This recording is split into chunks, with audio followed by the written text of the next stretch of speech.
नमस्कार, मी मानिनी गद्रे. चला गीतेच्या अंतरंग जाणून घ्यायचा प्रयत्न करूया.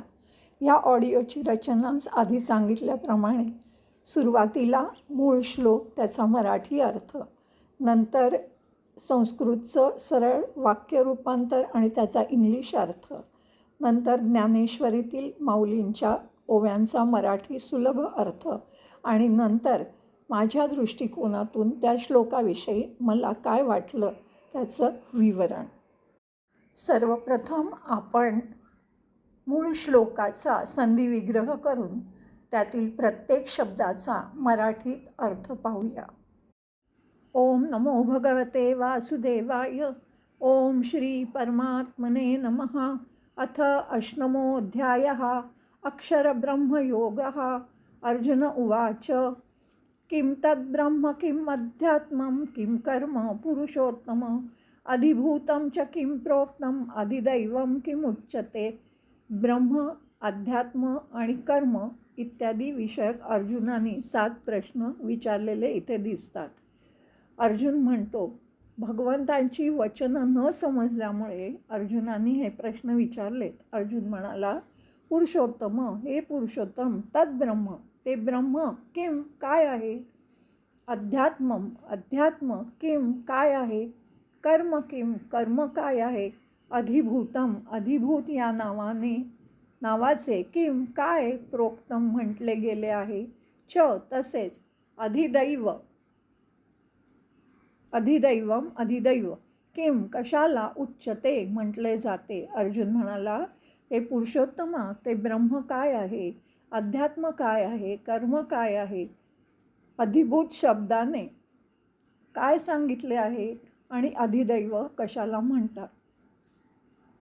अधियज्ञ कथम कोत्र देहेस्मिन् मधुसूदन प्रयाणकाले च कथम ज्ञेयोसी नियतात्मभिः.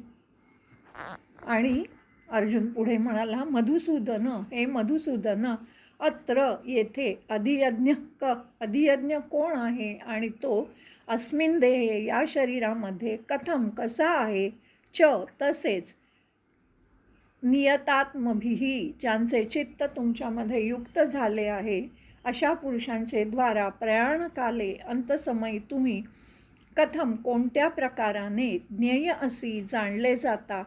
अर्जुन म्हणाला, हे मधुसूदन, इथे अधियज्ञ कोण आहे आणि तो या शरीरात कसा आहे, तसेच अंतकाळी युक्त चित्ताचे पुरुष तुम्हाला कसे काय जाणतात.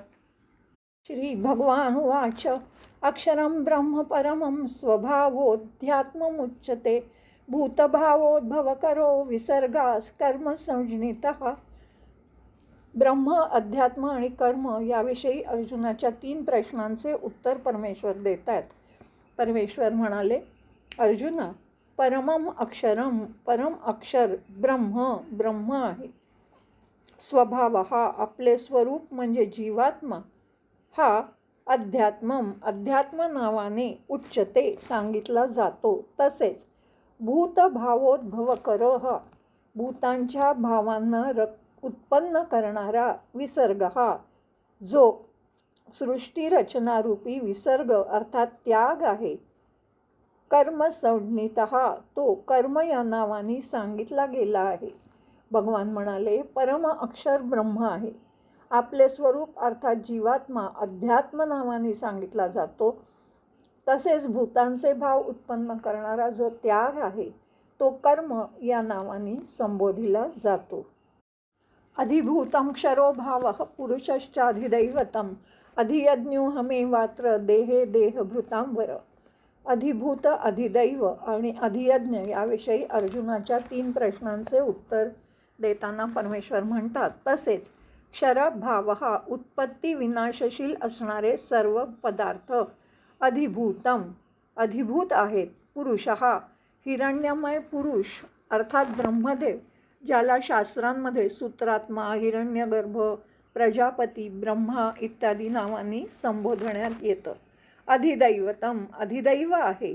च देहभृतां वर, आणि देहधारी माणसात श्रेष्ठ हे अर्जुना. अत्र देहे, या शरीरामध्ये, अहम एव, मी वासुदेवच, अधियज्ञ हा अंतर्यामी रूपाने अधियज्ञ आहे. परमेश्वर म्हणतात, उत्पत्ती विनाश असलेले सर्व पदार्थ अधिभूत आहेत. हिरण्यमय पुरुष अधिदैव आहे आणि हे देहधाऱ्यांमध्ये श्रेष्ठ अर्जुना, या शरीरात मी वासुदेवच अंतर्यामी रूपाने अधियज्ञ आहे. आता आपण मूळ संस्कृत श्लोकाचं सरळ वाक्यात रूपांतर करूया आणि त्या पूर्ण श्लोकाचा इंग्रजीमध्ये अर्थ पाहूया. ओम नमो भगवते वासुदेवाय. ओम श्री परमात्मने नमः. अथ अष्टमोऽध्यायः. अक्षरब्रह्मयोगः. अर्जुन उवाच, पुरुषोत्तम तद्ब्रह्म किम् अध्यात्म किं कर्म किं च अधिभूतं किं प्रोक्तं च अधिदैवं किम् उच्यते. Arjuna said, Krishna, what is Brahma? What is Adhyatma? What is Karma? What is called as Adhibhuta? And what is that spoken as Adhidaiva?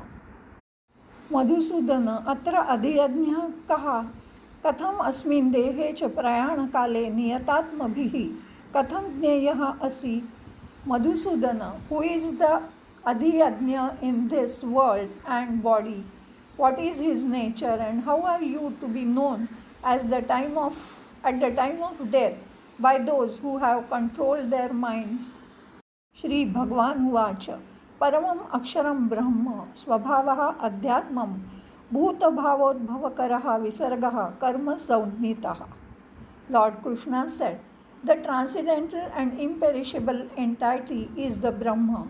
Its nature with reference to individual existence is Adhyatma, the process that is perpetual transformation of matter and energy in the natural cycle, which leads to the origin and sustenance of being, is called karma.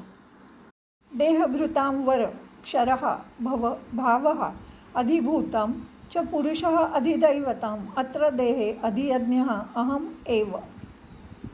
Arjuna, what is perishable in nature is Adhibhuta. The indwelling entity, Purusha, in all existence is Adhiyajña. I alone am Adhiyajña in this body. आता आपण याच श्लोकाच्या संदर्भात माऊलींनी ज्ञानेश्वरीमध्ये रचलेला ओव्यांचा सुलभ असा मराठीत अर्थ समजून घेऊया. श्रीकृष्णांचं हे जे निरूपण होतं ते पार्थाने ऐकलं त्याच्यामध्ये तो इतका अडकून गेला होता की त्या शब्दारूपी बाटली किंवा शिशीखाली कुपीखाली त्याचं अवधान पूर्णपणे नव्हतं. ही जी ब्रह्मवाक्यरूप फळं त्याचा भावगंध दरवळत होता तो इतका रसाळ होता की विविध तऱ्हेचे रूप असे रस त्यातनं वाहत होते. सहज कृपेचा मंदवात वाहत होता, जणू काही कृष्ण वृक्ष आनंदाने डुलत होता आणि त्यामुळे वाक्याची फळं खाली पडत होती आणि अवचितपणे अर्जुनाच्या कानाच्या झोळीत श्रवणखोळेत पडत होती. जणू काही तत्त्वज्ञान सिद्धांताची अशी ही वाक्यफळं होती. ती ब्रह्मरसामध्ये चुबकलेली होती, बुडवली होती, घोळली होती. महानंदामध्ये ती घोळली गेलेली वाक्य, त्याचं सुंदर सौंदर्य, निर्मळ सौंदर्य बघून अर्जुन भुलून गेला होता. भावार्थाचा रहस्य सार सहज मिळावं अशी प्रबळ इच्छा त्याला झाली. त्या फळांचा सार आपल्याला कळावं अशी त्याची इच्छा झाली. मग त्याचे ते ज्ञानाचे डोहाळे विस्मयामृताचे घोट घ्यायला लागले आणि जणू काही त्याचं ते इतकं स्वर्गसुख त्याला वाटत होतं, इतका तो सुखी झाला होता, सुखाने भरून जात होता की जणू काही स्वर्गलोकाला सुद्धा वाकुल्या दाखवत होता. त्याच्या हृदयामध्ये अंतरामध्ये आनंदाच्या गुदगुल्या होत होत्या. वाक्यफळांच्या बाह्य सौंदर्याचं असं सुख तो भोगत होता. ते भोगतानाच त्याला आतल्या रसाची रुची घ्यावी, चाखावा आतला रस अशी उत्कंठा अर्जुनाला लागली. पटकन अनुमान आपल्या तळहातावर घेऊन त्याचा अनुभव मुखामध्ये ती फळं टाकून घ्यावा असं त्याला वाटायला लागलं. त्या विचारांच्या जिव्हेनी तो ती चोखायला लागला, पण ते त्याला जमेना. तर्कांच्या दातांनी ती वाक्य चावू बघायला लागला, पण ती फुटेच ना. हे जाणून त्याने ती न चोखताच खाली ठेवली, जशी होती तशी. असं चमत्कारांनी त्याला असं वाटलं की जणू काही ह्या कृष्णाने काहीतरी चमत्कार करून जणू काही आकाशातले तारांगणांचं प्रतिबिंबच पाण्यात मला दाखवलं आहे. या सुंदर सुलभ अक्षरांनी जणू काही मी फसवला गेलो आहे. ही अक्षरं नाहीच आहेत, जणू काही ह्या आकाशाच्या घड्या आहेत. आणि त्या बुद्धीच्या बळाने मी जर घ्यायला लागलो, त्याचा ठाव घ्यायला लागलो, तर तिथे मी तो ठाव घेऊच शकत नाही. मग जाणायची गोष्ट तर दूरच राहिली. असा विचार करून मग अर्जुनाने आपली दृष्टी कृष्णाकडे वळवली आणि पुन्हा तो त्याला प्रार्थना करायला लागला. अर्जुन म्हणाला, कृष्ण, ब्रह्म अध्यात्मादी सगळे शब्द, अर्थपूर्ण शब्द एकत्रित करून तू सांगितले ते मी ऐकले, पण ते मला कळणं कठीणच आहे, कारण ती विलक्षण आहेत. इतर नाना प्रमेय गहन पूर्ण जाणून घ्यावी म्हणून त्याचे श्रावधानतेने श्रवण केले, तरी ती मला पूर्ण काही कळली नाही. पण हे तर काही साधारण किंवा विलक्षण इतकं तुझं बोल आहे की ते देखताच, ते शब्दाचे समुदाय ऐकताच मला विस्मयालासुद्धा विस्मय झाला. कानाच्या झरोक्यामधून शब्दाचे किरण शिरू शकतात का, तसंच माझं अवधान पूर्णपणे शब्दात अडकलं. चमत्कारच झाला आणि त्या तुझ्या बोलण्याचा, त्या तुझ्या पदांचा अर्थ समजून घ्यायची उत्कंठा मला लागली आहे. आता मला ती अजिबात थांबवत नाही आहे, म्हणून मी विनंती करतो की पूर्णपणे मला ह्या तुझ्या बोलण्याचा गूढार्थ तू सांगशील का. असं बोलून अशी विनंती देवाला पटकन सांगावी, करावी आणि अनुभव त्याचा घ्यावा, अशा इच्छेने सगळं लक्षात घेऊन अर्जुन आपली उत्कट इच्छा, उत्कंठा देवापुढे चातुर्याने प्रकट करायला लागला. देवाला चातुर्याने कसं विनवावं हे स्वाभाविकपणेच पार्थाला जाणत होता आणि कृष्ण हृदयाला जणू काही मिठी मारायला तो पार्थ सिद्ध झाला. भिडेची मर्यादा न ओलांडता सुद्धा तो श्रीगुरूंना विचारायला लागला, दक्ष होऊन विचारायला लागला. तो म्हणाला, त्याचे प्रश्न विचारणं, त्याच्यावर कृष्णाचं उत्तर देणं, ह्याबद्दल संजय आता पुढच्या अध्यायामध्ये सर्व काही सांगेल.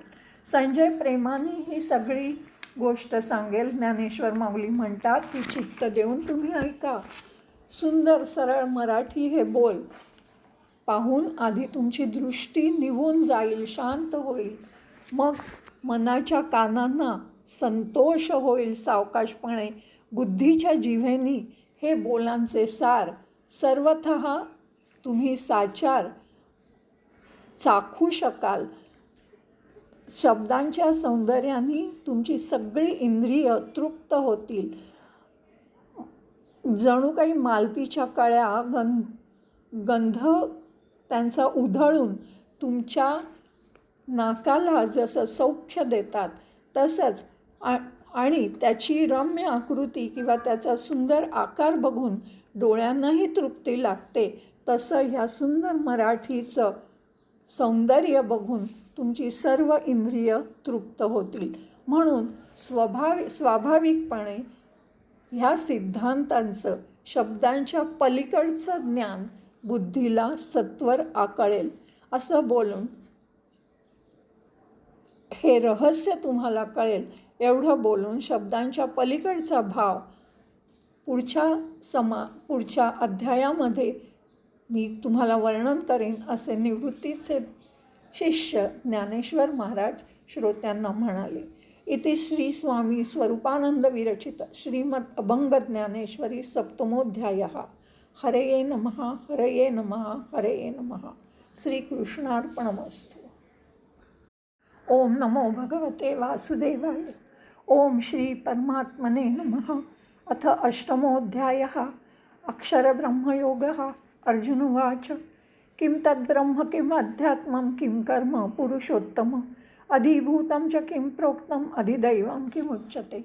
अर्जुन म्हणाला, पार्था देवा, आता तू जरा मला सांग की ब्रह्म म्हणजे काय, कर्म नाव कशाला देतात, अध्यात्म म्हणजे काय, अधिभूत म्हणजे कोण, इथे अधिदैव कोण असतं, ते सगळं मला कळेल अशा शब्दात तू स्पष्ट करून सांग. अधियज्ञ कथम कोत्र देहेस्मिन् मधुसूदन प्रयाणकाले च कथम ज्ञेयोसी नियतात्मभी. अर्जुन म्हणाला, कृष्णा, अधियज्ञ काय हे ह्या देहाला तर्काने काही कळत नाही. तू मला सांग की स्थिरचित्त असणारे योगी तुला अंतकाळी कसे काय ओळखतात. चिंतामणीच्या मंदिरामध्ये जो एखादा माणूस भाग्यवंत झोपलाय, तो झोपेतसुद्धा काही बरळला तरी ते त्याचे बोल खोटे ठरत नाहीत. तसंच पार्थाचे हे शब्द ऐकून सहजच श्रीकृष्ण काय म्हणाले ते ऐक. ते म्हणाले, पार्था, तू जे विचारलंस ते त्याबद्दल सत्वर ऐक.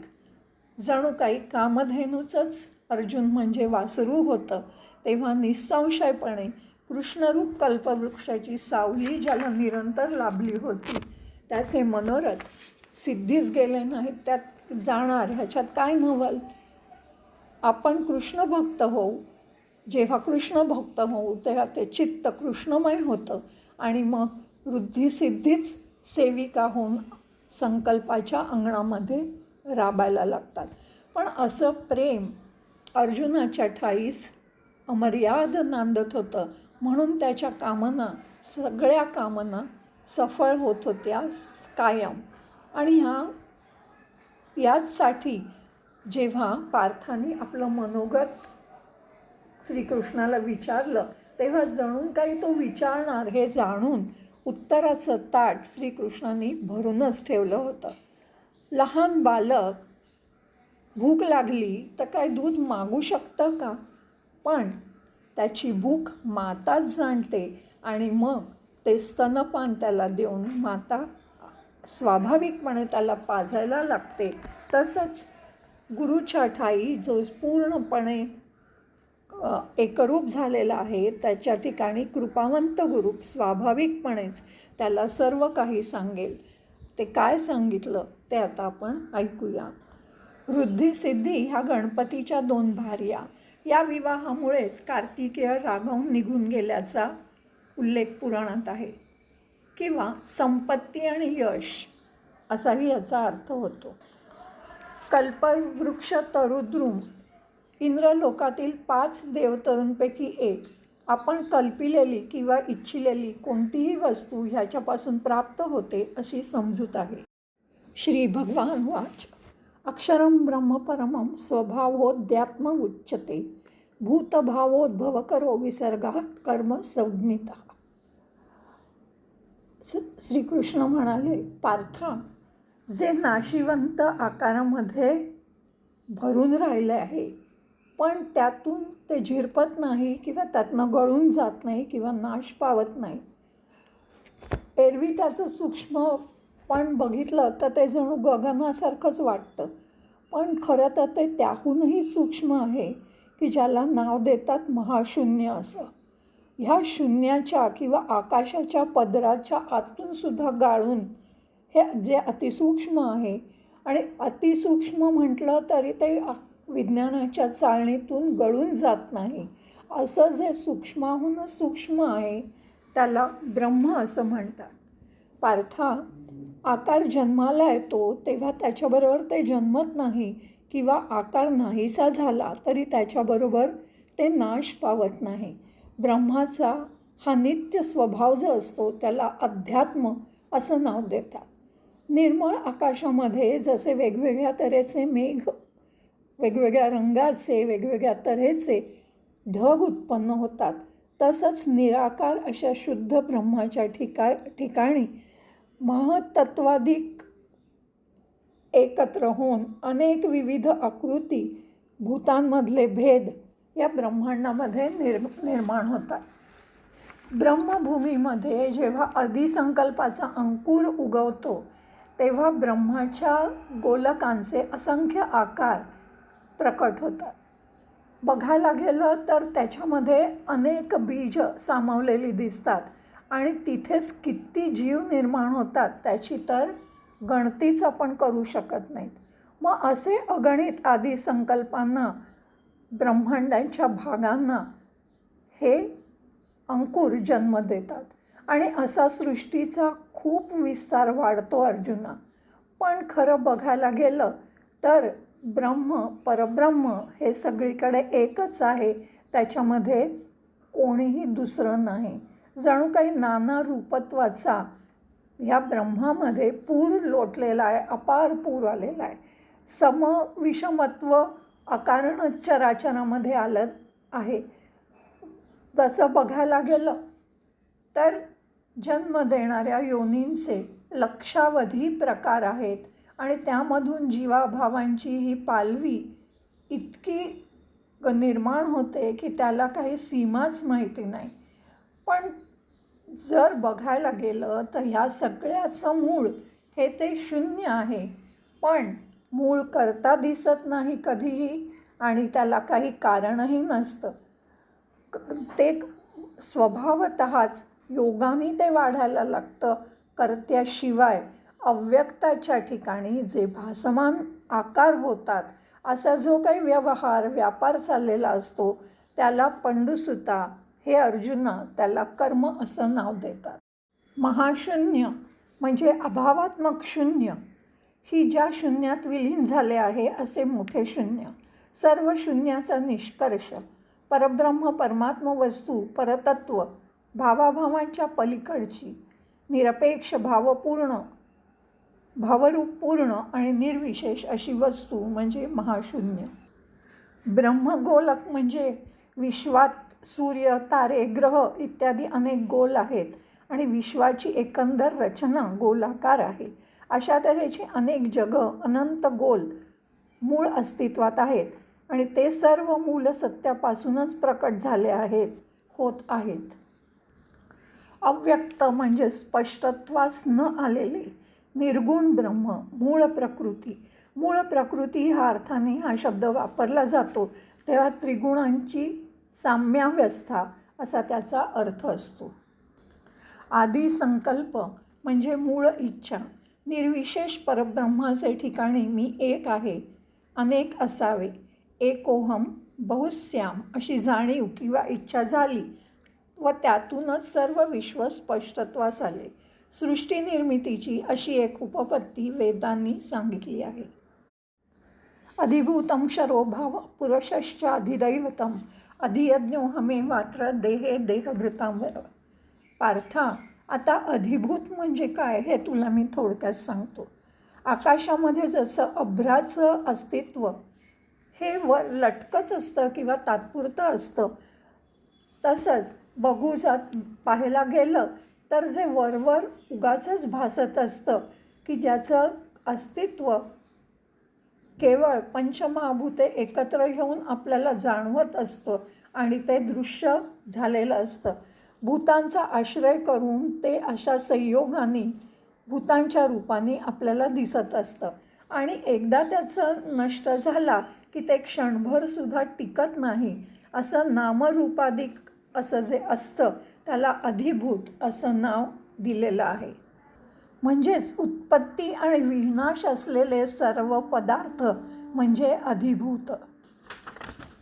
पार्था, पुरुष जो असतो तो मायेने किंवा गुणक्षोभिणीने जे भोग निर्माण केलेत त्याचा तो भोग घेतो आणि जो इंद्रिय देशेंचा किंवा चेतनेचा जीवनशक्तीचा प्रकाशक आहे तो खरा तर त्यांचा स्वामी आहे.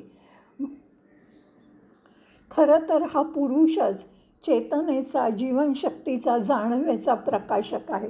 जसा देह मावळल्यावर तो एकटाच उरतो किंवा पक्ष्यांचा देह नाहीसा झाल्यावर जो त्यांचा आधाराचा वृक्ष तसाच राहतो, तसंच परमात्मरूप हे मुळात एकलं असून फक्त ते वेगळं भासतो.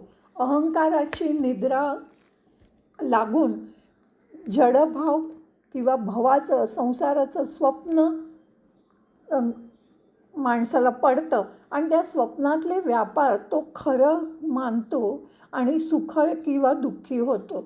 ह्याला जे जीव असं नाव देतात, देहामध्ये त्या देहामध्ये जे अधिदैव आहे किंवा देही जो मी देह आहे ही जी जाणीव आहे त्याचा लय होतो, तिथेच मी राहतो, मी तिथला अधियज्ञ आहे.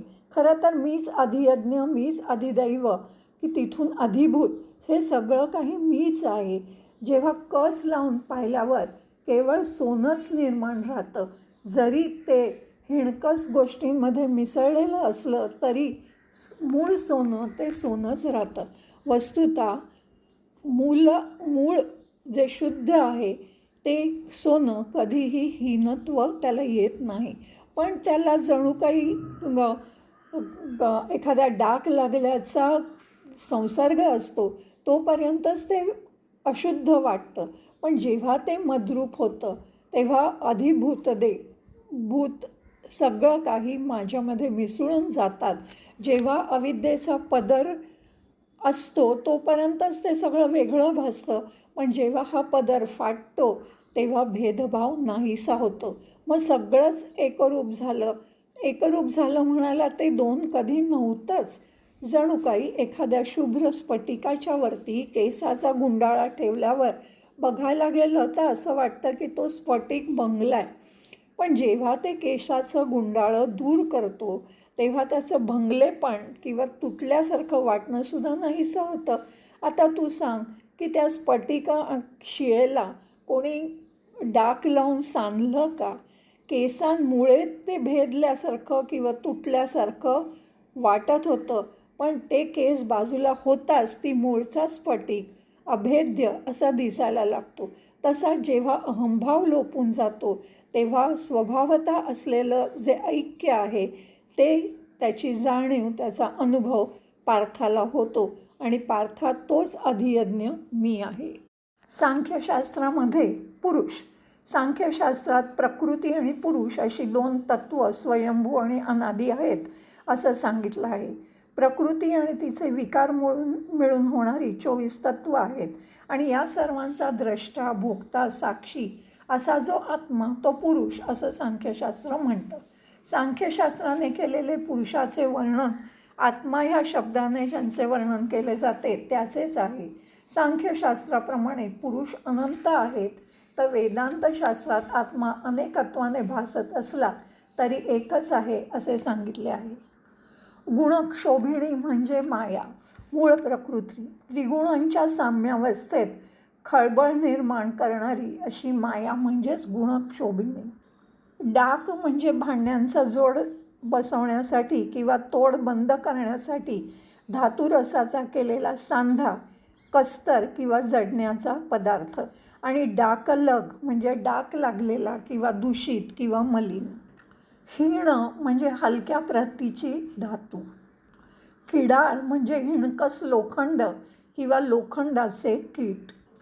अविद्या म्हणजे नसलेली माया, अज्ञान. ब्रह्मविद्येने हिचा नाश होतो म्हणून हिला अविद्या असं म्हणतात. आत्म्याची 2 आवरणं स्थूलदेह, लिंगदेह आहेत. ह्या कल्पनेच्या मुळाशी कारण देह अविद्या आहे. अनित्य, मलिन आणि दुःखरूप अशा अनात्म पदार्थाच्या ठिकाणी नित्यत्व, शुद्धत्व आणि सुखरूपत्व मानणे, पदार्थाच्या ह्या विपरीत ज्ञानाला अविद्या असं म्हणतात. स्फटिक म्हणजे चकचकीत पारदर्शक अशी दगडाची एक जात. पार्था, मी हे जे काही तुला सांगितलं ते सगळे यज्ञ हे कर्मापासून जन्मलेले असतात. हा सगळ्या जीवांचा जो विसावा असतो, जो ब्रह्मसौख्याचा ठेवा असतो, तो अधियज्ञ असतो. तोच आता तुला अजून उघड करून दाखवतो. आधी वैराग्याचं जळण किंवा इंधन घालून, इंद्रियांचा अग्नी पेटवून, शब्द वगैरे विषय द्रव्यांच्या त्याच्यामध्ये आहुती घालून, मग वज्रासन रूपी भूमी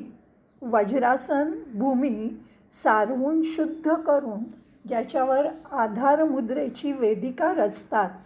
मांडवामध्ये, शरीराच्या मांडवामध्ये अशी वेदिका रचून संयमाच्या अग्निकुंडामध्ये त्रिबंधबंध साधनांनी, मंत्रघोषांनी, इंद्रियद्रव्याच्या विपुल आहुती देऊन जे यज्ञ करतात आणि मग मन आणि प्राणाचा संयम हे जे सर्वोत्तम होमद्रव्य आहे त्यांनी समारंभ करून ते संतुष्ट धूमविरहित ज्ञानाग्नीला प्रज्वलित करतात. आणि असं जे सकळ द्रव्य आहे ते समर्पण ज्ञानामध्येच करतात आणि मग ते ज्ञानच ज्ञेयामध्ये हरपून जातं आणि ते ज्ञेय असतं जे स्वाभाविकपणे स्वरूपाने ज्ञेय असतं, त्या ज्ञेयालाच अधियज्ञ असं म्हटलं जातं. असं त्या श्रीकृष्णांनी सांगितलं. तेव्हा त्या अतिबुद्धिमान अशा अर्जुनाने ती ज्ञेयाची खूण ओळखली. आधार मुद्रा म्हणजे मूळबंध मुद्रा.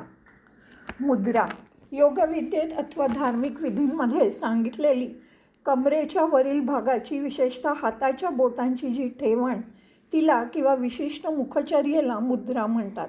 ह्या मुद्रा 4 आहेत: गोचरी, अगोचरी, चाचरी आणि ज्ञान. कोणी कोणी खेचरी, भूचरी, चाचरी, अगोचरी, अगोचरी म्हणजे अलक्ष किंवा अलक्षी अशा 4 मुद्रा मानतात. घेरंड संहितेत 25 आणि हठप्रदीपिकेत 10 मुद्रा वर्णिलेल्या आहेत. मुद्रा आणि आसन ह्यामध्ये भेद आहे. योगाभ्यासाच्या वेळी कमरेच्या खालच्या भागाची जी स्थिती होते ते आसन. तथापि अलीकडे आसन आणि मुद्रा हे दोन्ही शब्द एकाच अर्थाचे झाले आहेत. वेदिका म्हणजे उच्च आसन, यज्ञकुंडाभोवतालचा ओटा, यज्ञपात्र, उपकरणी इत्यादी ठेवण्याची स्वतंत्र जागा. त्रिबंध साधन म्हणजे 3 बंधयुक्त अशी साधना. बंध म्हणजे प्राणाची स्वैरगती आपल्या इच्छेप्रमाणे बदलण्यास उपयोगी पडतात, ते बंध म्हणजे प्राणाला बांधणारे. पहिला म्हणजे मूलबंध. गुदद्वाराजवळील शिवणीच्या ठिकाणी उजव्या पायाची टाच रोवून गुदद्वाराचे आकुंचन करावे आणि अपानवायू वर ओढावा. दुसरा बंध उड्डियान बंध किंवा वोढियाणा बंध. पोटाच्या बेंबीच्या आसपासचा भाग आत ओढून धरावा. तिसरा जालंधर बंध. नाडीच्या जालाला बांधणारा तो जालंधर बंध. कंठाचे आकुंचन करून छाती आणि गळा यामधील खळगीत हनुवटी दाबून धरावी. ज्ञेय म्हणजे जाणण्यास योग्य. सच्चिदानंद रूप जाणायची सत्यवस्तू ब्रह्म, जे जाणल्याने, अनुभवल्याने अमृतत्व म्हणजेच मोक्ष मिळतो, ते अनादी अनंत असं ब्रह्म.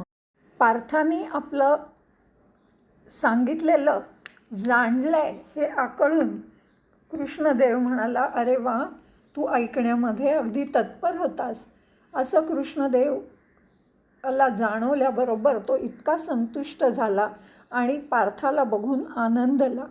तान्ह्या बाळाचं पोट भरल्यावर जशी माता संतुष्ट होते किंवा शिष्याला कृतकृत्य बघून कृतार्थता आपल्याला जाणवते, तसंच सर्वथा सद्गुरूच किंवा जन्मदात्रीच हे सुख जाणू शकतो. म्हणून अष्टही सात्विक भावांचा जणू काय समुदायच पार्थाच्या आधी देवाच्याच अंगावात सामावेन असा झाला. मग त्यांनी निजबुद्धी सावरली. त्याचा सुगंध पिकल्या सुखाचा, शीत निवलेल्या अमृताचा जणू काही लाटाच तिथे उसळायला लागल्या. तसा तो कोमल सुरसाळ अशा शब्दामध्ये श्रीकृष्ण गोपाळ तिथे म्हणाला की तुझ्यासारखा श्रेष्ठ श्रोता दुसरा कोणी नाही पार्था. अशी ही माया जेव्हा जळून जाते तेव्हा जळच जणू काही जळाला तत्वतः जाळून टाकतं. सात्विक भाव.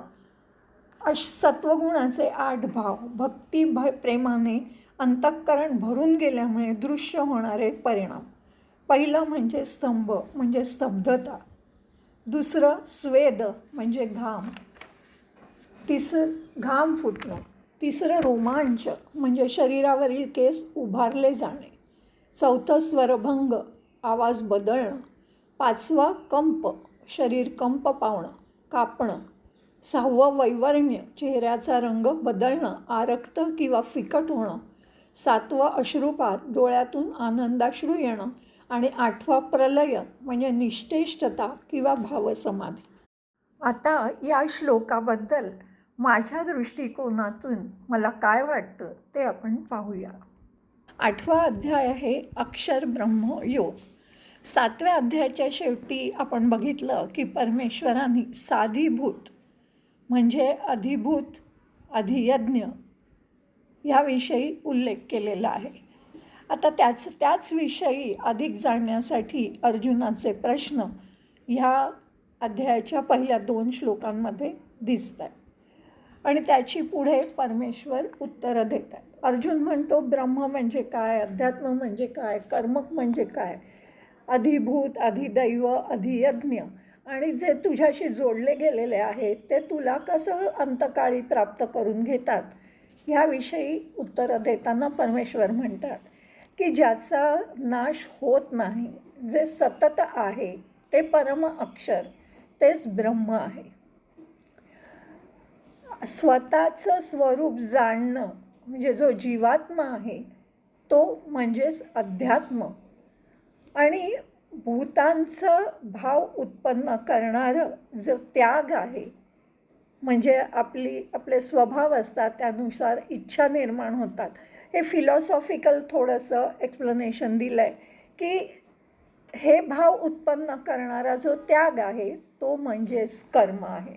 आणि मग पुढे ते स्टेप वाईज सांगतात की ज्या पदार्थांना उत्पत्ती आहे आणि विनाश आहे म्हणजे सगळे पदार्थ, सगळी जणू काही जगच हे अधिभूत आहे.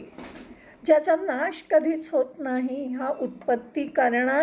उत्पत्ती करणारा जो आहे की ज्याला सूत्रात्मा, हिरण्यगर्भ, प्रजापती, ब्रह्मा ह्या नावाने संबोधलं जातं तेच अधिदैव आहे. आणि या सगळ्या शरीरांच्या आत जो मी अंतर्यामी रूपाने वसलेला आहे की ज्याला केवळ अज्ञानामुळे मला जाणलं जात नाही, ज्ञान झाल्यावरच मी जाणला जातो असा जो या सगळ्याचा अधिष्ठाता आहे तो मीच अधियज्ञ आहे. पुढे बघूया परमेश्वर अजून काय आपल्याला सांगतायत. गीतार्थ जाणून घ्यायला पुन्हा भेटूया. मनःपूर्वक धन्यवाद.